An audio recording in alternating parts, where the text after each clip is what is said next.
Hydrangea Skyfall, one of the most all-round, best varieties of Hydrangea paniculata that we believe is best suited to your growing needs.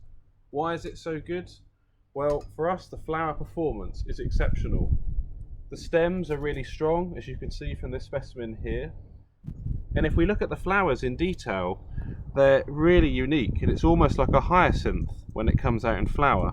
It's a really interesting habit and an incredible amount of flowers.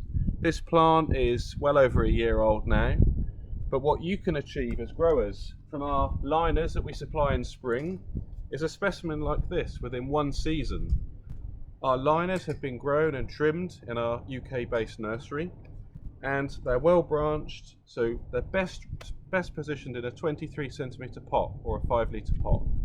Don't be restrictive in going into a 3 litre pot. If you put them in a smaller pot size, you'll be disappointed with the amount of flower performance you can achieve. They're really tough. Put them straight outside if you can.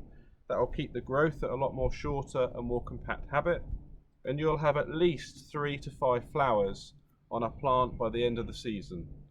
So look out for Hydrangea Skyfall and other Hydrangea paniculatas in our Everlasting Beauty assortment, and as always, look on WebTrack for the latest availability.